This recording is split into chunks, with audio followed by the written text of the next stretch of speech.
در ناحیه باباجان غفورов با مسئله در سطح بلندی تشکیلی تجلیل نمودن ایدی اجدادیمان صدا که هنوز در عصرهای میانه همچون نخستین مژده نوروز جشن گرفته میشد آمادگی همه جانبه دیدند. در شورابینی ایدانه راهبریت ناحیه مذکور نمایندگان مقامات اجرایی حاکمیت دولتی ولایت سوخت کارمندان و تشکیلات مؤسسه ها جماعت ها و ساکنان شهرک و دهات شرکت ورزیدند. اجرا کننده وظیفه رئیس ناحیه باباجان غفورov نصرت الله سلیمزاده حاضرین و در سیمای آنها مردمی تاجیکستانی صاحب استقلال را با فرارسی جشن صدا مبارکباد نموده قید کرد که در جمهوری تاجیکستان با شرافت استقلالیت به دست آمده جشن صدا از نو احیا گردید و همه ساله آن در قلمرو جمهوری با شکوه و شهامت خاصه جشن گرفته می شود.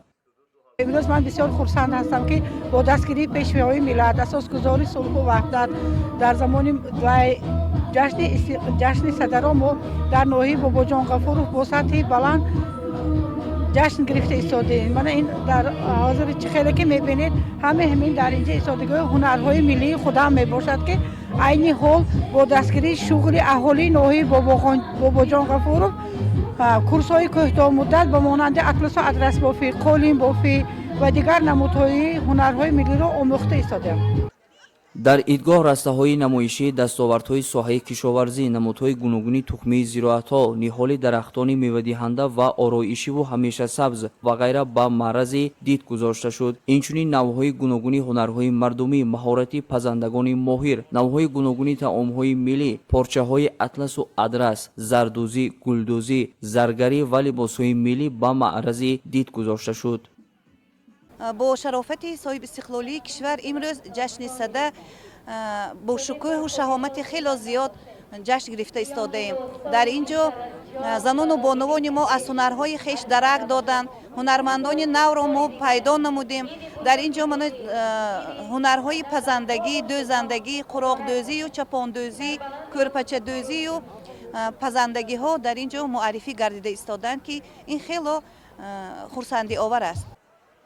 موافق مقصدهای تاریخی ایدی صدا تاریخی از 3 تا 5000 ساله داشته کلمه صدا از زبان مردمی آریایی گرفته شده در تاریخ اولین پادشاهی که ایدی صدا را جشن گرفته است هوشنگ می باشد. از زمانهای قدیم ایدی صدا 50 روز پیش از فرارسی نوروز یعنی روزی دهمی بهمن ماه موافق با سنه 30 ینور جشن گرفته می شد. عنعنه و رسم و آیین‌های مردمی آریایی تبار تاریخی بیش از 3000 ساله دارند. رسم و آیین‌های قدیمی بیشتر در جشن‌های تا امروز باقی مانده از قبیل شب یلدا، صدا، نوروز، مهرگان و غیره تجسم یافتند.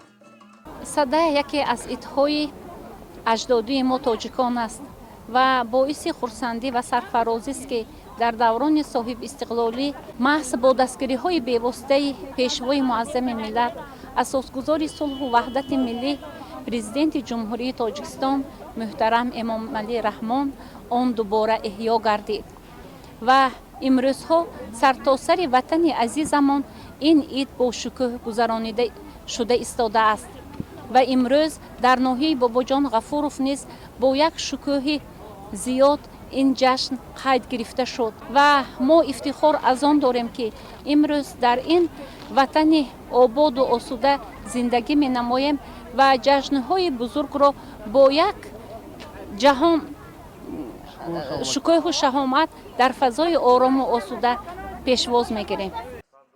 ماهیت جشن صدا را پیروزی روشنایی بر تاریکی، گرما بر سرما و نیکی بر بدی تشکیل داده مردم آن را با افروختن گلخانهای بزرگ تجلیل می‌کردند. صدا همه ساله در روز دهمی ماه بهمن سالشماری هجری خورشیدی تجلیل می‌گردید که برابر با 30 ینوری سالشماری میلادی میباشد.